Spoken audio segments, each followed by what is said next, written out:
श्री सुखदेव जी कहते हैं ब्रह्म बोध संपन्न महापुरुष एक ब्राह्मण भगवान श्री कृष्ण के मित्र थे। कस्यासीत इसमें बताया नहीं, पर वो सुदामा जी थे। बड़े ब्रह्म ज्ञानी थे, ब्रह्मवित्तमः और विरक्त विषयों से, इंद्रियार्थेषु प्रशांतात्मा जितेंद्रिय, वो इंद्रियों को अपने अधीन किए हुए थे और प्रशांत आत्मा, हर स्थिति में शांत चित्त रहते थे। गृहस्थ होने पर भी उनके पास संग्रह परिग्रह के लिए कुछ नहीं था। फटे पुराने कपड़े जिससे थोड़ा शरीर ढक जाए, भूख से सदैव पीड़ित रहते थे। अब आप सोचो कैसी भक्ति सुदामा जी की है। सदैव भूख से पीड़ित रहते थे, फटे पुराने कपड़े, और मित्र कौन है? जगत बंद अखिल लोक चूड़ामणि महालक्ष्मी के द्वारा सेवित भगवान श्री कृष्ण।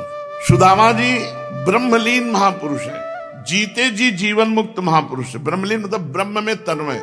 यहाँ लोक में ब्रह्मलीन लिखा जाता है जिसका शरीर छूट जाता है, वो जीते जी शरीर छोड़े हुए महापुरुष थे। ऐसी परिस्थिति थी कि एक शेर चून भी कभी एकत्रित नहीं हुआ। एक शेर 1 किलो आटा खाने की। तो सुदामा जी ऐसे महान निष्काम भक्त थे और इतने गरीब थे कि शरीर में वस्त्र भी सही नहीं था, और जब मांगने जाते थे तो लोग दरवाजे बंद कर लेते थे। भगवान की लीला है। एक दिन द्वारिकाधीश भगवान भोग आरोग रहे थे, तो जो ही प्रथम कौर वहां चंवर डुलाए जा रहे हैं, व्यजन किया जा रहा है, और महान लक्ष्मी स्वरूपा श्री रुक्मिणी जी, सत्यभामा आदि सब अष्टपटरानियां भगवान को दुलार करके पवा रही हैं, तो भगवान ऐसे कवल को रोक दिया और आंखें भर आई। रुक्मिणी जी भगवान की स्थिति को जानने वाली है। उनका प्रभु ये स्थिति तभी होती है जब आपके किसी भक्त को कष्ट होता है। प्रभु बोलिए कौन सा ऐसा त्रिभुवन में भक्त है जिसके कष्ट की याद में आपने प्रथम कवल में ही रोक दिया? क्या बताऊं, मेरा बहुत परम प्रिय मित्र है, सुदामा नाम है, और कई दिनों से भोजन नहीं मिला उसके घर में, तुलसी और चरणामृत से जीवन काट रहे हैं। चलो, सुदामा तो प्रशांत आत्मा जितेंद्रीय महापुरुष है, लेकिन उनकी पत्नी, उनके बच्चे, मुझे बहुत कष्ट हो रहा है उनके घर की स्थिति देखकर। रुक्मिणी जी ने भगवान से कहा कि आपका मित्र और ऐसी स्थिति में मैं आपकी दासी, आप आदेश करो त्रिभुवन की राज्य लक्ष्मी में उनके घर पहुंचा दूं, सुदामा जी के घर।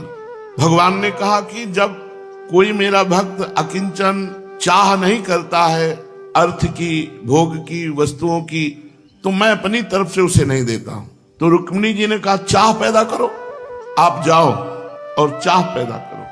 भगवान ब्राह्मण के भिक्षुक के रूप में सुदामा जी के दरवाजे गए और कहा भिक्षाम दे। अब अतिथि धर्म कहता है कि अगर दरवाजे पे कोई भिक्षाम दे बोले तो जाना चाहिए और निवेदन करना चाहिए। तो सर ढक करके गई सुदामा जी की पत्नी, मलिन वस्त्र धारण किए हुए। उनका भगवान हमारे घर में सोवर चल रही है। सोवर होती है जब संतान उत्पन्न होती है तो 10 दिन तक अपवित्र माना जाता है। तो उनका ठीक है, हम 10 दिन बाद आ जाएंगे। कहा नहीं प्रभु मत आना। क्यों? क्योंकि मैंने ऐसे बालक का जन्म दिया है जो कभी हम पवित्र नहीं हो सकते। कहा समझा नहीं। बोले हमारे घर दरिद्रता है, कभी हम आपको कुछ दे सके ऐसी सामर्थ्य नहीं।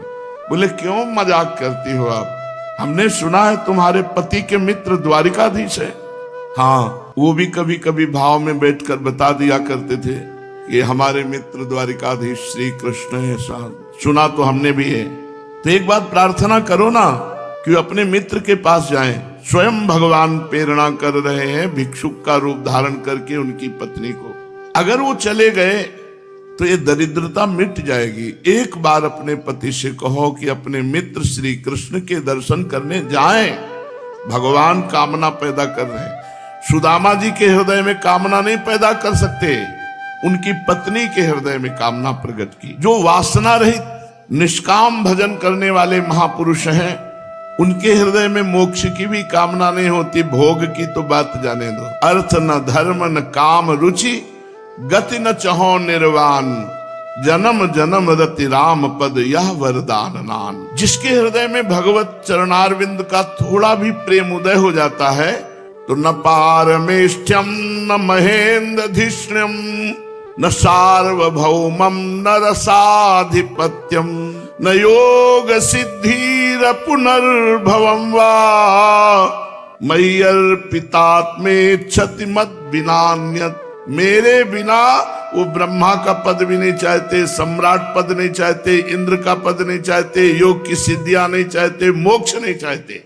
ऐसे महान भक्त हैं श्री सुदामा जी। सुदामा जी जब एकांत में बैठकर भगवान श्री कृष्ण का चिंतन करते हैं तो रोमांच होने लगता है, अश्रु बहने लगते हैं। वहां प्राण प्यारे श्री कृष्ण पुलकित होकर के जब बोलते हैं तो उसमें जो उनको सुख मिलता है इसके आगे और कोई सुख नहीं, न ब्रह्मा के पद में, न देवराज इंद्र के पद में, न सार्वभौम में। और रहते कहाँ है सुदामा जी का? कोई घर है क्या? नहीं, एक फूस की झोपड़ी है। सुदामा जी इतने दीन है कि एक फूस की झोपड़ी, वो भी वर्षा हो तो पानी सब अंदर गिरे। और पात्र का है के? सोने चांदी के नहीं, मिट्टी के रज के पात्र हैं। तन ढकने के लिए फटे पुराने चिथड़े, संपत्ति के रूप में श्री कृष्ण, और सब विपत्ति ही विपत्ति। देखो कहाँ है हमारी भक्ति? उनके खाने को नहीं, रहने को नहीं, पहनने को नहीं, फिर भी निष्काम है, कोई कामना नहीं है। बड़ी विचित्र भगवान की लीला है। सुदामा जी अपनी पत्नी को सुनाया करते थे, जब श्री कृष्ण जी पढ़ने के लिए उज्जैन में संदीपनी जी के यहाँ गए तो सुदामा जी भी वहां पढ़ने के लिए गए थे। सुदामा जी ने भगवान श्री कृष्ण को देख करके ही अपने हृदय से वर्ण कर लिया था कि दोस्त हो तो ऐसा हो, सुंदर, सुशील, गुण निधान, करुणा वरुणालय। एक घटना घटी थी, सुदामा जी कभी पादुका नहीं पहनते थे, गुरुकुल में भी। तो गुरुजी के लिए कुशा और समिधा लेने के लिए गए थे, तो एक कांटा लग गया सुदामा जी के चरण में। अब वो इतनी जोर का बड़ा कांटा लगा और टूट गया, पकड़ में भी नहीं आ रहा था कि निकाल लें। बैठ गए और सोच रहे हैं विलंब हो रहा है, गुरुजी की सेवा में पुष्प समिधा ये पहुंचाना है। सुदामा जी सुनेरी मैंने निर्बल के बलराम, याद किया दोस्त श्री कृष्ण तुम कहाँ हो? अभी तक प्रगट में मित्रता नहीं हुई थी, केवल भाव से स्वीकार किया था कि गुरुकुल में जो आए हैं द्वारिका से, यही हमारे परम मित्र होंगे, यही हमारे जीवन धन होंगे। उधर भगवान श्री कृष्ण चंद्रजू स्मरण करते ही कहो सो कहां जहां प्रभु नाई, और दौड़ पड़े और समीप आप करके देखा, कर कमल से सुदामा के चरणों का कांटा निकालने की कोशिश की लेकिन नहीं निकला, तो भगवान ने अपने दांत से निकाला। सुदामा जी के चरण तलवे में दांत गड़ा करके कांटा निकाला और पीतांबर फाड़ा और पीतांबर की पट्टी बांधी और गोद में लेकर मैं समिधा सहित संदीपनी गुरु के संग सुदामा जी जीवन समर्पित कर दिए। ऐसा मित्र, इतना बड़ा वैभव, इतना ऐश्वर्य, और दांत से कांटा निकाला, और मुझ गरीब के लिए पीतांबर फाड़ कर पट्टी और गोद में उठाकर। सुदामा जी प्रतिपल अगर अध्ययन में बैठते थे तो श्री कृष्ण के समीप केवल उनको देखते रहते थे। इतना उदार, इतना करुणा, इतना प्यार करने वाला दोस्त तो जगत में कोई नहीं है। अपना हृदय न्यौछावर कर चुके थे। और भगवान का एक नियम है, ये था माम प्रपद्यन्ते तास तथैव भजाम्यहम्, हम जो मुझे जैसे भजता मैं वैसे भजता हूं। भगवान अपना हृदय न्यौछावर कर चुके सुदामा के प्रति, सुदामा भगवान के प्रति। इसका प्रमाण यह है कि संदीपनी जी के यहाँ नियम था कि जो पाठ भूल जाएगा उसे गुरु आज्ञा होगी, जिस कार्य के लिए वो करना होगा दंड के रूप में। तो सुदामा जी पाठ भूल गए, उनके लिए दंड विधान गुरुजी करते। सुदामा जी के पास में श्री कृष्ण बैठे थे, उनसे कहा आप पाठ सुनाइए। आप भी पाठ भूल गए, क्योंकि मित्र को दंड मिलेगा तो मुझे भी दंड मिले। जिनकी श्वासों से वेदों का प्रादुर्भाव हुआ वो भगवान पाठ भूल गए सुदामा जी की मित्रता का निर्वाह करने के लिए। अब एक ही दंड मिला, जाओ लकड़ी तोड़ करके लाओ। गुरुकुल में बालकों को अगर पाठ भूल जाए तो दंड दिया जाता, तो यही दंड, जाओ दिन भर सूखी लकड़ी बिनो और बिन करके तोड़ करके यहाँ गुरु आश्रम पे ले आओ। सर्वज्ञ प्रभु पाठ भूल गए, उनको भी यही दंड मिला। दोनों वन में पहुंचे और वो संयोग ऐसा बना कि वर्षा जोर से होने लगी। श्याम सुंदर सुकुमार तन, सुदामा जी ने सोचा मेरे मित्र को बूंदे चोट ना पहुंचा दे, इसलिए श्री कृष्ण को ऐसे अखबार भर के नीचे छुपा लिया और आप पूरी बूंदे सहने लगे। प्रेम प्रेम होता है। प्रेम में अपने प्यारे को समर्थ नहीं देखा जाता, अपने प्यारे को दुलार किया जाता है। हमारे वृंदावन के रसिक जन जब आक्रमणकारियों ने आक्रमण किया तो ये नहीं सोचा कि भगवान है रक्षा कर लेंगे, दुबका के प्रभु को लेके भाग के गए कि हमारे प्रभु को कहीं आक्रमणकारियों की आंच भी ना पड़ने पावे, छाया भी ना पड़ने पावे। 100 वर्ष तक छुपा कर राधा वल्लभ जी को कामवन में रखा। बिहार वन में बहुत वर्षों तक बिहारी जी रहे और कुछ ठाकुर तो आज भी बाहर विराजमान हैं। सुकुमार तन में बूंदों की चोट ना लगे इसलिए पूरा का पूरा अपना शरीर ऐसे करके प्रभु को वर्षा से बचाया। भगवान ये देख करके कि सुदामा जी का इतना प्यार हमारे प्रति। सुदामा जी ने देखा था दांत से कांटा निकाला, परस्पर इतना गाढ़ प्रेम हो गया, दोनों की मित्रता अचल हो गई। भगवान ने सुदामा जी को हृदय से लगाया और कहा मित्र आजीवन के लिए हमारी तुम्हारी मित्रता, इनसे मित्रता हो जाए, ये अपने हो जाए, फिर कौन सी समस्या रह जाए। यही इन्हीं को तो मित्र बनाने के लिए हमें मानव जन्म मिला है, लेकिन हम भूल करके प्रपंच में फंस गए। सुदामा जी त्रुटि हो जाती कभी कभी। कलेबू के लिए 1 मुट्ठी चना दिया गया था। अब गुरुकुल में कोई बादाम का हलवा थोड़ी मिलेगा, गुरुकुल है जंगल में तपस्वियों के द्वारा सेवित। सुदामा जी को कहा गया था कि अब श्री कृष्ण भी साथ, दोनों लोग इसमें बांट के पा लेना। अब सुदामा जी को बड़ी जोर की भूख लगी थी, चना था ही, शुरू कर दिया पाना। 1 मुट्ठी चना में कितनी देर लगती, जब चना चबाया तो और भूख लगी, तो पूरा चना पा गए। ये अपराध है। किसी के हिस्से का भोजन या वस्तु स्वीकार नहीं करना चाहिए, चाहे जितना कोई घनिष्ठ मित्र हो। मित्रता तो यही कहती कि बांट के पाना चाहिए, उनका हिस्सा ना हो तो भी। फिर उसमें हिस्सा था, तुम्हारे लिए प्रभु भूल कर पाठ और दंड स्वीकार किया, इतना प्रेम है तो आपको बांटना चाहिए। मित्र का हिस्सा भी पा गए सुदामा जी।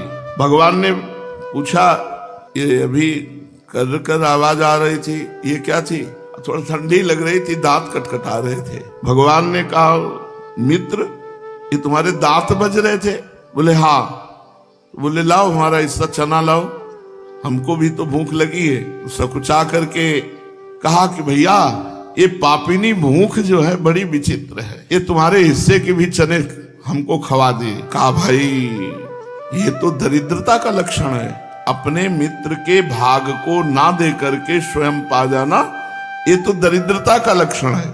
हमें लगता है आगे तुम्हें दरिद्रता भोगनी पड़ेगी क्या?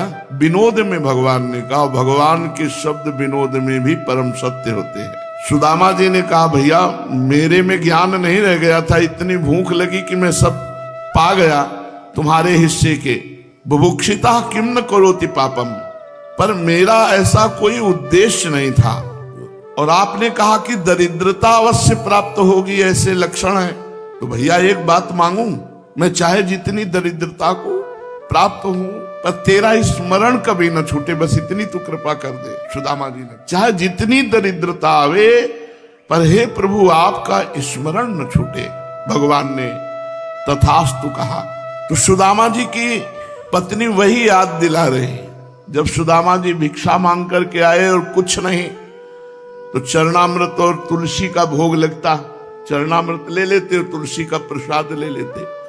सुदामा जी की पत्नी ने कहा हम आप तो जीवित रह सकते हैं और, लेकिन अब बच्चे नहीं जीवित रहेंगे। और प्रभु हमने सुना है आपके मित्र भगवान द्वारिकाधीश हैं, यदि आप जाते तो अच्छा रहता। तो उन्होंने, सुदामा जी ने कहा कि जाना तो ठीक है, तुमने अच्छी बात बताई, पर हमें ऐसा लगता है तुम कुछ मांगने की बात कह रहे हो कि जाएं और कुछ याचना करें, तो ऐसा कभी नहीं हो सकता। मैंने कभी ऐसी मित्रता नहीं की श्री कृष्ण से कि वो धनी होंगे तो मैं उनसे कुछ मांग लूंगा। हमारी मित्रता निष्काम है।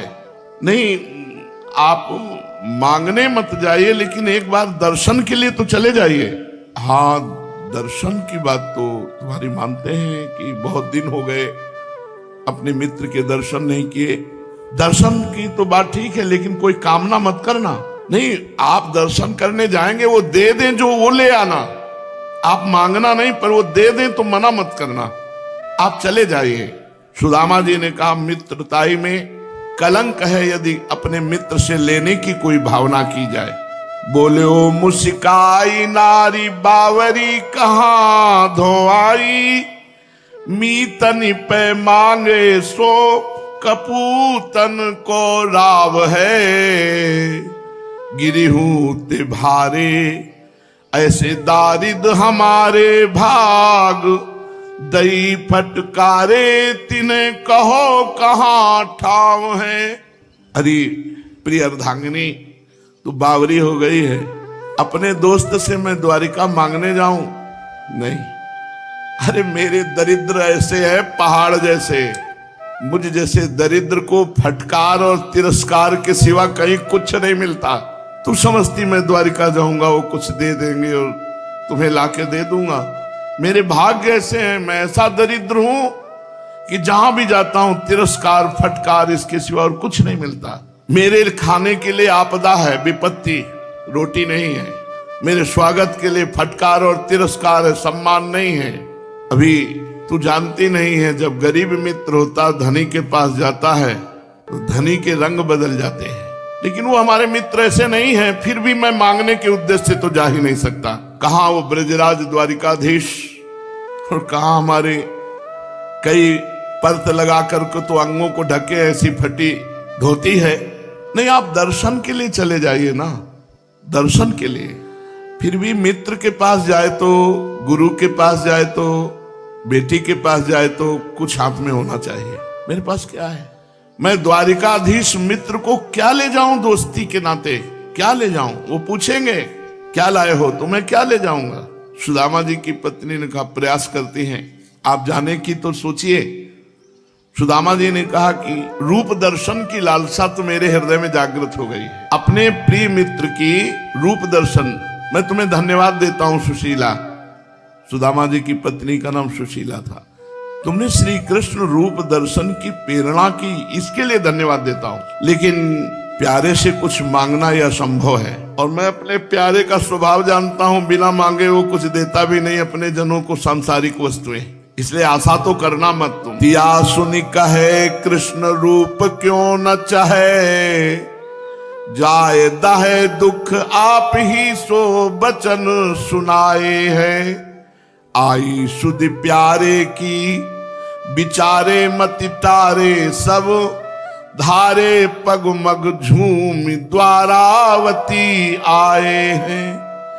देख के विभूति सुख उपजो अभूत को, चलो मुख माधुरी के लोचन तिसाए हैं। डरपत हियो ड्योढ़ी लांगी मन गाढ़ो कियो, लियो कर गही चाह तहां पहुंचाए हैं। सुदामा जी इस बात पर राजी हो गए कि मैं अपने मित्र के दर्शन करने के लिए जाऊंगा, पर थोड़ा तो कुछ दे दो जो मैं भेंट के लिए ले जाऊं। तो जो चावल पछोरने से टूटे हुए तंदुल होते हैं, वो किसी के घर से मांग के लाई थी 4 मुट्ठी, और फटे कपड़े को कई परत करके उसमें गांठ लगा के दी कि ये द्वारिकाधीश को भेंट। ये आर्त और गरीबी की, भगवान को दीन जन बहुत प्यारे हैं। सुदामा जी कहा अपनी पत्नी से आशा मत रखना कि मैं जाकर मित्र से मांगूंगा, और ये आशा मत रखना कि वो स्वयं दे देंगे मैं लाऊंगा। मैं केवल उनके दर्शन करने जा रहा हूं। हाँ, जबरदस्ती करेंगे कि ये ले जाओ तो भले ले आऊं, और वो उनका स्वभाव नहीं है, मैं जानता हूं। इसलिए आशा तो रखना मत। सुदामा जी वहां से भगवान की बोलन, मुस्कान, चितवन, इसका चिंतन करते हुए, काख में पोटरी तंदुल की दबाए हुए चल पड़े। विचार करने लगे, अयम ही परमो लाभ उत्तम श्लोक दर्शनम। आज मेरा अहोभाग्य होगा, परम लाभ मिलेगा कि मेरे प्रिय मित्र श्री कृष्ण का दर्शन होगा। मन अति हर्ष जनावन ते ही, आज देखी हो परम स्नेही। कितना अहोभाग्य उस जीव का होता है कि आज भगवत साक्षात्कार होगा। अयम ही परमो लाभ उत्तम श्लोक दर्शनम। परम लाभ जीवन का यही कि भगवत साक्षात्कार हो जाए। सुदामा जी एक एक कदम द्वारिका के लिए चल रहे हैं, बहुत आनंद में उमगते हुए। जब कोई भगवत प्राप्ति के लिए चलता है तो पहले पाप नष्ट होते हैं, जहां पाप नष्ट हुए तो अत्यंत आनंद उमगन होती हुई भगवान की तरफ यात्रा होती है। हरिनाम स्मरण कर रहे हैं, शुद्ध बुद्धि अचेत, एक एक कदम, भूखे शरीर, कृष्ण शरीर, फटा कपड़ा, नंगे पैर, भगवान की शुद्धि में तन्मय होकर चलने की सामर्थ्य नहीं है। मार्ग में देखा कि द्वारिका के चारों ओर समुद्र है, उस समुद्र की एक बड़ी परकुटी, बड़ी खाई है, और वहां कोई नाविक नहीं, कोई नाव नहीं। संध्या का समय हो गया। सुदामा जी घबराए, कैसे पार जाऊं? श्री कृष्ण श्री कृष्ण श्री कृष्ण श्री कृष्ण यही चल रहा है, और विचार कर रहे हैं यहाँ तो कोई नाव नहीं, और द्वारिका पहुंचने के लिए ये इतनी समुद्र की धारा पार करनी होगी। भगवान ने गीता जी में कहा है कि जो मेरा आश्रित होता है उसको मैं स्वयं उद्धार करता हूं। तेसा माम समुद्धरता मृत्यु संसार सागरात। फिर ये तो लौकिक समुद्र है। सुदामा जी थोड़ा अंदर से बड़े परेशान से हुए कि तैर सकता नहीं, इतनी बड़ी धारा, नाव है नहीं, अंधेरा होने को है। देखा कि बड़ी मस्ती से गाते हुए कोई नाविक दिखाई दिया। आवाज लगाई, ए भैया नाव इधर ले आना। देर न लगी, वो तो नव किशोर नाविक तुरंत नाव नजदीक लाया। भैया मुझे पार कर दो। हाँ ठहरो, पहले बताओ उतराई में क्या दोगे? सुदामा जी सकुचा गए, क्योंकि वो 4 मुट्ठी तंदुल टूटे हुए वो तो द्वारिकाधीश के लिए हैं। भैया नाविक, अगर मेरी बात तुम समझ पाओ, तुम्हें देने के लिए मेरे पास कुछ नहीं है, मैं तुम्हें कुछ नहीं दे सकता, मेरे पास कुछ नहीं है। नाविक, ऐसा तो हो ही नहीं सकता कि तुम्हारे पास कुछ हो ना। पार करना है मुझे तो मुझे कुछ तो देना होगा। सुदामा जी ने कहा, भैया पहले ही कह चुका हूं, मेरे पास कुछ नहीं है जिसे मैं तुम्हें दे सकूं। और भैया एक चीज है जो कोई ले नहीं सकता। भगवान नाविक के रूप में बोले, अच्छा भैया तू बता, तेरे पास कौन सी ऐसी चीज है जो कोई नहीं ले सकता? सुदामा जी ने कहा, दरिद्रता। मैं ऐसा किंचन गरीब दरिद्र हूं कि मेरे पास कुछ है नहीं कि मैं तुम्हें दे दूं। उनको क्या पता कि सामने श्री कृष्ण ही नाविक के रूप में आए हैं। तो उनका, भैया बड़े काम की चीज है दरिद्रता, तुम हमें दे दो। देखो तुम्हारे सामने जल है, हाथ में जल लो और कहो कि मैं अपनी सारी दरिद्रता तुम्हें प्रदान करता हूं। द्वारिका पहुंचने के पहले ही भगवान ने संपूर्ण दरिद्रता का नाश कर दिया। सुदामा जी की संपूर्ण दरिद्रता का अपहरण कर लिया, पार किया, और कहा, भैया निश्चिंत रहना, लौटते समय हमारी नाव यही मिलेगी और हम आपको सहज में पार कर देंगे। सुदामा जी पार हुए, थके हुए थे। एक वृक्ष के नीचे श्री कृष्ण श्री कृष्ण श्री कृष्ण सो गए। योग माया को भगवान ने आदेश किया, क्योंकि नाविक बनकर वही आए थे। देखा भूखा प्यासा थकित मेरा मित्र वृक्ष के नीचे बेसुध हो गया। योग माया को आदेश किया, द्वारिकापुरी पहुंचा दो। सुदामा जी को भगवान द्वारिकाधीश के उपवन में पहुंचा दिया गया, योग माया ने पहुंचा दिया। आंख खुली जब अद्भुत वैभव, तो सोचा जंगल में वृक्ष के नीचे पड़ा था, स्वप्न तो नहीं देख रहा, अपने को छू के देख रहे, नहीं मैं तो जग रहा हूं। तो मैं कहां आ गया? वहां जय जयकार लग रही थी, अनंत कोटि ब्रह्मांड नायक परात परेश भगवान द्वारिकाधीश महाराज की जय। द्वारिका आ गया क्या? मैं तो समुद्र की वो खाड़ी पार करके एक वृक्ष के नीचे सोया था। भगवान अपार सामर्थ्यशाली हैं।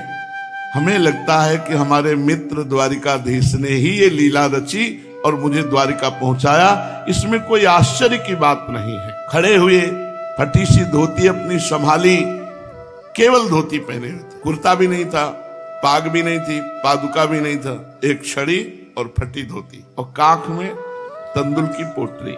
जे ही देखा तो कंचन के महल, दरवाजे, पहरेदार, तो थोड़ा एक बार लगा कि पता नहीं पहचान पाएंगे कि नहीं श्री कृष्ण, क्योंकि गुरुकुल में हमारी उनकी मित्रता हुई थी। कहाँ मेरी हालत ये मैं दरिद्र और कहाँ वो द्वारिकाधीश लेकिन फिर प्रभु का स्वभाव स्मरण में आया, नहीं नहीं, कितना भी वैभव हो लेकिन वो अपने मित्र को पहचानते हो, अपनी दोस्ती को पहचानते हैं। सुदामा जी द्वारपालों से विनय करते हैं कि आप श्री कृष्ण से कह दो कि उनके एक मित्र हैं, उनका नाम सुदामा है, वो आपसे मिलना चाहते हैं। बोले देखने में तो दरिद्र हो ही, तुम पढ़े लिखे भी नहीं हो, श्री कृष्ण बोलते हो, अरे कैसे यहां उनका नाम लिया? बोले जाके तुम उनसे कह दो श्री कृष्ण से कि तुम्हारा मित्र सुदामा आया है। द्वारपाल लोग देख रहे हैं कि यहाँ ब्रह्मा भी आते हैं, शंकर जी भी आते हैं, तो बड़े धैर्य से और बड़ी नम्रता से ये ब्राह्मण कैसे बात कर रहा है। चकवई चौक रहे चकसे तहां भूल से भूप अनेक गनाऊं, देव गंधर्व और किन्नर यक्ष से सांझ लो देखे खरे जेठाऊं। पूरा पूरा दिन हाथ जोड़कर खड़े रहते हैं देवता, लोकपाल, गंधर्व, बड़े बड़े धैर्य करके। ये ब्राह्मण कह रहा है श्री कृष्ण हमारे मित्र, ये श्री कृष्ण का मित्र है, कपड़ा भी सही नहीं है, श्री कृष्ण का मित्र है। सुदामा जी ने कहा एक बार जाके तुम केवल इतना कह दो कि सुदामा आए हुए हैं, तुम्हारे मित्र हैं। द्वारपाल गया, भगवान रुक्मिणी जी के महल में थे। जय जय, कोई एक दरिद्र आया है, अपने को ब्राह्मण बता रहा है, कह रहा सुदामा, और जय जय आपका वो मित्र है, ऐसा वो कह रहा है। भगवान ने ये सुदामा, जैसे इतना तो कभी भगवान शंकर, ब्रह्मा या बड़े बड़े ऋषि मुनियों के आने पर भगवान व्याकुल नहीं हुए, जैसा सुदामा नाम कान में पड़ते ही एकदम पलंग से खड़े हो गए और दौड़ पड़े। पहरेदार आश्चर्यचकित हो गए कि आज तक कभी ऐसी भगवान में आतुरता नहीं देखी, व्याकुलता नहीं देखी किसी से मिलने की। सांझ सांझ तक ब्रह्मा जी भी खड़े रहते थे सुबह से आए हुए, तब कहीं द्वारिकाधीश के दर्शन का सौभाग्य मिलता था। सुदामा जी अस्थिमात्र हुए रहे, शरीरा हड्डी हड्डी शरीर में है, एक लकुट हाथ में, फटी पुरानी दुपटी धोती लपेटे हुए है, आर्त भाव से भगवान की महल की तरफ दे। भगवान दौड़ते हुए, भुजा पसारे हुए दौड़ते हुए आए। सब लोग आश्चर्यचकित है। इसीलिए गोस्वामी तुलसीदास जी ने कहा, उमा राम स्वभाव जे जाना ताई भजन तज भावन। जिसने भगवान के स्वभाव को जान लिया उसे भजन के सिवा और कुछ सुहा ही नहीं दे सकता। ऐसा स्वभाव जहां ब्रह्मा शंकर आदि इंतजार करते हैं, वहां भगवान व्याकुल हो गए। सुदामा नाम सुनते ही आतुर हो गए, दौड़कर भगे भगे आए और प्रथम देवड़ी पर जे ही देखा सुदामा को, भगवान दौड़ करके हृदय से लगा लिया। सुदामा जी संकुचित हो रहे, इतने सुकोमल अंग, इतने सुंदर वस्त्र, ऐसे परम सुंदर श्याम सुंदर के कहीं हमारी हड्डियां ना चुभ जाएं तो भगवान गाढ़ आलिंगन कर रहे हैं। सुदामा जी अपनी दुर्बलता, कहीं प्रभु के श्री अंगों में हड्डी न चुभ जाए, कहीं कष्ट ना हो जाए। क्या स्थिति है सुदामा जी की। शीस पगा न झगा तन में, प्रभु जाने को आही बसे के ही ग्रामा। धोती फटी सी लटी दुपटी, और उपाय उपानहु की नहीं श्यामा। द्वार खड़ो, फटी पुरानी धोती दुपटी, वो भी पर्त के उसमें, तब वो अंग ढके हुए हैं, न टोपी है, न जूता है, न कुर्ता है, दुर्बल शरीर है, लेकिन भक्ति का महान बल है हृदय में, प्रेम महान बल है। भगवान चित्रवत हो गए, ऐसा लग रहा है द्वारिकाधीश और सुदामा चित्र में काढ़े गए। कोई शुद्ध नहीं, दोनों को, दोनों प्रेम में अधीर हैं, मानो श्री कृष्ण चित्रवत तस्वीर में हो गए हो। ऐसी बिल्कुल बेशुद्ध, दोनों के हृदय प्रेम में डूब रहे, ना वो छोड़ना चाहते ना वो छोड़ना चाहते हैं। बहुत देर तक आलिंगन के बाद जो द्वारपाल हैं, जय जय महारानी जी आपको महल में इंतजार कर रहे हैं। भगवान को शुद्ध आया, सुदामा जी का कर कमल पकड़ करके भगवान ले जा रहे हैं, जहां ब्रह्मा शंकर का भी प्रवेश नहीं, रुक्मिणी जी के निज महल में। और अपने उस पलंग पर जिस पर रुक्मिणी जी चरण दबाती हैं और भगवान शयन करते हैं, सुदामा जी को बैठाला। ये वो पद है जहां बड़े बड़े ध्येयम सदा परिभवग्नम अभीष्ट दोहम तीर्थास्पदम शिव विरंच नुतम शरण्यम जहां चरण रखने की चौकी को बड़े बड़े लोकपाल नमस्कार करते हैं, पलंग दर्शन तो मुश्किल है, वहां पलंग में जाकर के बैठाला श्री सुदामा जी को। और प्रक्षालन करने के लिए, चरण प्रक्षालन के लिए थाल लाई गई। रुक्मिणी जी जल कलश लिए हुए हैं और भगवान चरण प्रक्षालन कर रहे हैं। अभी जल डाला नहीं गया, चरणों में हाथ लगाया तो ऐसे बेहाल बिवाइन सो पग, कंटक जाल लगे पुनि जोए। भगवान ने देखा कई कांटे लगे हुए हैं, बिवाई फटी हुई है, चलने के कारण उनमें से थोड़ा थोड़ा रक्त दिखाई दे रहा है। भगवान चरणों को अपने हृदय से लगाते हैं और कहते हैं, हाय महादुख पायो सखा, तुम आए इतै न कितै दिन खोए।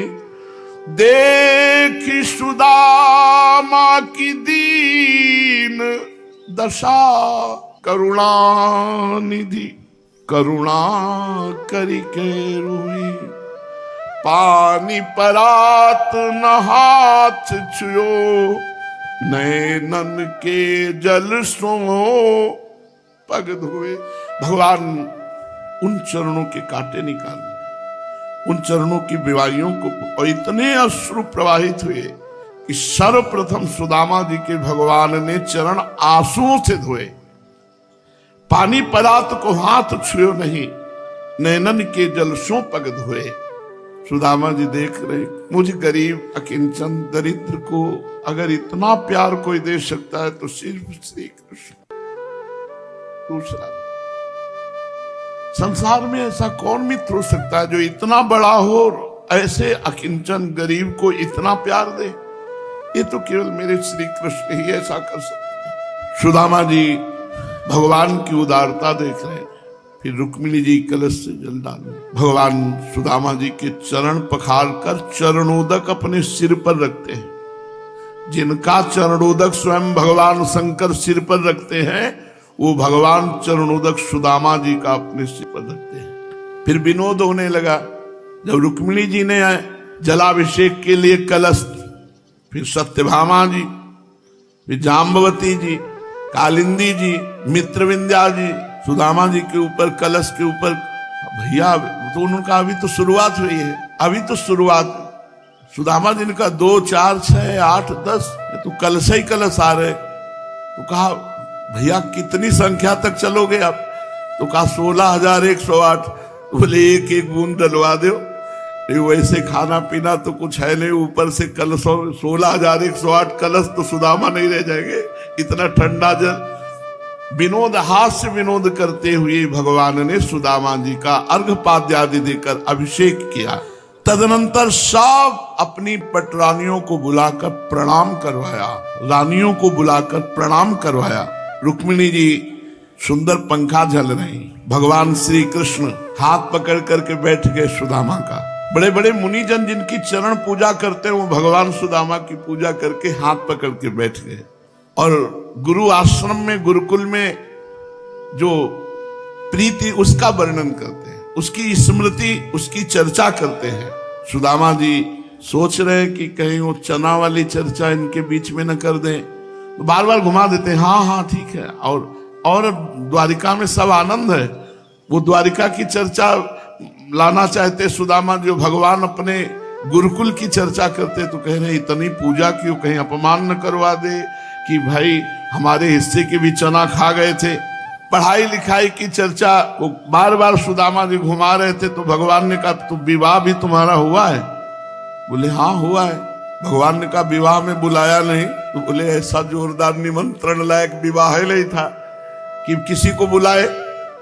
अरे भाई अकिंचन दरिद्र का विवाह ऐसे नाम मात्र का पानी ग्रहण, केवल वहां कोई थोड़ी की रबड़ी रसगुल्ला का भंडारा चलेगा। सुदामा जी ने कहा भैया कृष्ण, आप जानते हो गरीब ब्राह्मण के ना कोई निमंत्रण देता है और ना कोई निमंत्रण में आता है, ना कोई निमंत्रण में बुलाता है और ना कोई निमंत्रण में आता है। गरीब ब्राह्मण को कोई अपने यहाँ नहीं बुलाता है और गरीब ब्राह्मण के यहाँ कोई जाता नहीं। तो सही पूछो भैया, हमें याद तो प्रतिपल था पर मेरी सामर्थ्य नहीं थी कि मैं द्वारिकाधीश को निमंत्रण दे सकूं। और बुला का क्या पवाता आपको, क्या सत्कार करता। परंतु भैया हमारी शिकायत जो आपने की है बहुत थोड़ी है। एक विवाह किया, गरीब आदमी, गरीबी के कारण नहीं बुलाया, लेकिन तुम तो द्वारिकाधीश बता रहे 16,108 एक ही में बुला लेते हमको।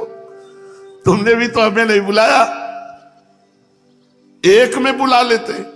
अरे 2-4 विवाह होते, तुम 16,108 एक को में नहीं बुलाया।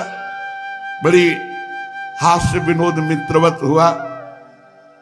भगवान ने सुदामा जी से कहा कि जब चले होंगे तो भाभी जी ने कुछ दिया होगा। सुदामा जी और ऐसे बैठ गए हाथ जोड़ के। इतना बड़ा वैभव, उसके सामने हम वो फटे से कपड़े में, कुछ रबड़ी हो, कुछ मीठा हो, लड्डू हो, मेवा हो, चलो काजू ही हो, कुछ तो टूटे हुए चावल निकाल के देंगे, कैसे दे दो। ऐसे काख में छुपाए। तंदुलती दीन्हे हते। अब हिम्मत नहीं पड़ रही कि काख में छुपाए। भगवान ने कहा कि तुम्हारे बैठने की मुद्रा बता रही कि तुम कुछ छिपा रहे हो। हमें लगता छिपाने की आदत बचपन से तुम्हारे अंदर, दूसरे का हिस्सा। सुदामा जी जो ये ऐसे किया सोई वो दिखाई दी पोटरी। सुदामा जी का वो बात मत कह देना, सोई ऐसे, जो ये ऐसे किया सो काख में भगवान ने छीन ली, पोटरी छीन ली। ओहो, सुदामा जी भगवान के चरणों की तरफ देख के कह रहे आप मत पाना।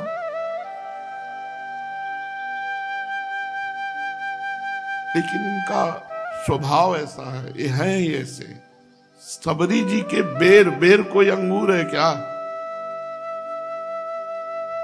विदुरानी जी के केले के छिलके, गूदा तो फेंक देती भाव में, छिलके। सुदामा जी के तंदुल, आप विचार करो कौन चबाएगा ऐसे टूटे हुए चावल। और द्वारिकाधीश भगवान खोलत सकुचत गाठरी चितवत हरि की ओर, जीरन पट फट छुट परे बिखर गयो ते ठोर।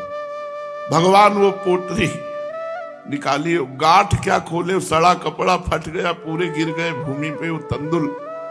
सुदामा जी का हृदय कांप रहा है, शरीर कांप रहा है कि ऐसे महामहिम द्वारिकाधीश के लिए मैं क्या भेंट लाया हूं। ये पत्नियां क्या सोचेंगी भगवान की।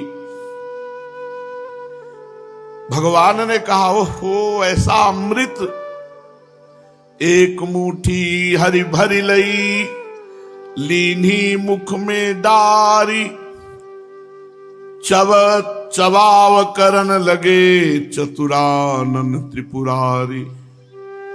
कापी उठी कमला मन सोचति मोसो, कहा हरि को मनो को, रिद्धि कपि सब सिद्धि कपि, नवनिधि कपि बहाना यह धोको।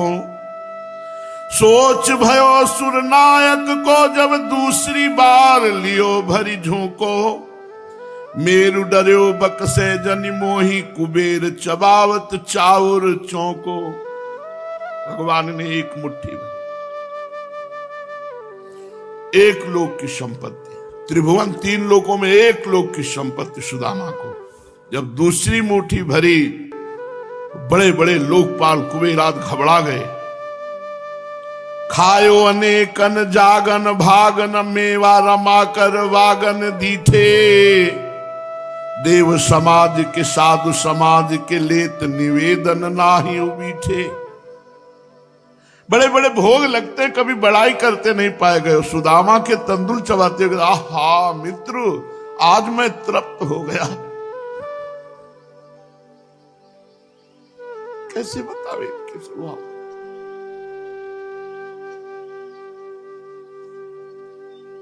द्वारिकाधीश को क्या भोग नहीं लगता। बड़ाई कर रहे तंदुल की, कह रहे आहा मित्र मैं तृप्त हो गया। बस इन्हीं स्वभाव के कारण तो हिम्मत पड़ जाती है कि अपने लोग भी इनको अपना कहने का अधिकार रखते हैं। कहां प्रभु, कहां मलिन देह में आसक्त जीव, पर इनका स्वभाव ऐसा है। दूसरी मुट्ठी भरी और जे भी मुख में डाला, 2 लोगों की संपत्ति दे दी। जब तीसरी मुट्ठी भरत ही रुक्मिणी पकड़ी बाह, ऐसी तुम्हें कहा भई संपत्ति की अनचाह। कही रुक्मिणी कान में ये धो कौन मिलाप, करत सुदाम ही आप सो।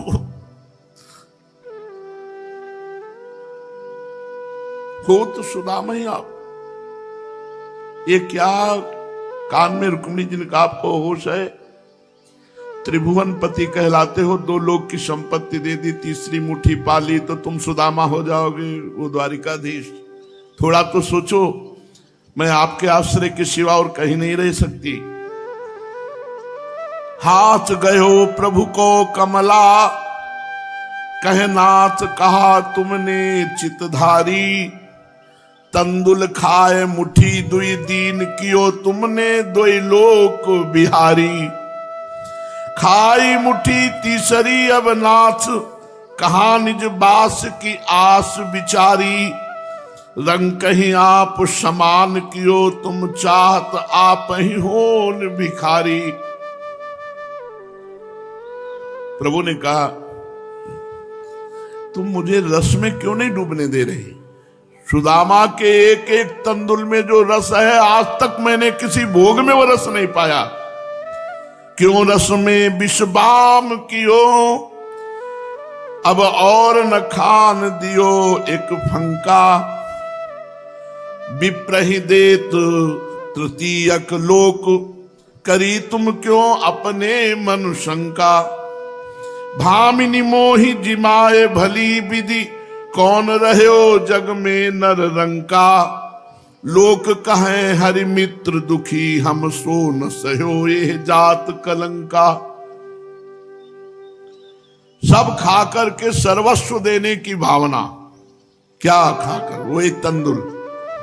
रुक्मिणी जी ने कहा नहीं प्रभु, हम केवल देने मात्र से ही हाथ नहीं पकड़ रहे, अब इतना रह गया, आपने स्वाद लिया, हम सब भी तो प्रसाद लेंगे। इतना स्वादिष्ट आप पा रहे हो तो हम सबको भी तो किनका मिलना चाहिए, प्रसाद मिलना चाहिए। भगवान ने कहा ये बात तो समझ में आ गई। तीसरी मुट्ठी पकड़ ली रुक्मिणी जी ने कि बस, पहली बात तो हम आपके अधीन है, आपके सिवा कहीं रह नहीं सकती। जब भगवान ने इस बात की काट की तो रुक्मिणी जी ने कहा 2 मुट्ठी में आपने स्वाद लिया, तीसरी में उच्छिष्ट तो हम लेंगे ना आपका। और हम इतने अगर चावल के टुकड़े टुकड़े कर ले तो भी उच्छिष्ट नहीं पहुंचेगा।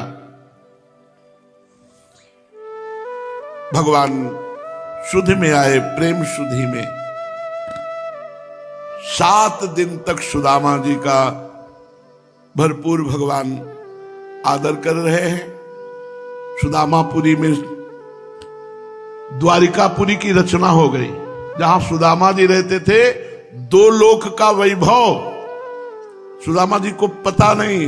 यहां भगवान श्री कृष्ण के साथ विविध प्रकार की द्वारिका की शोभा का दर्शन, खान पान, हास्य विनोद, 7 दिन 7 रात्रि द्वारिकापुरी में आनंद ले रहे। शेष चर्चा आगे।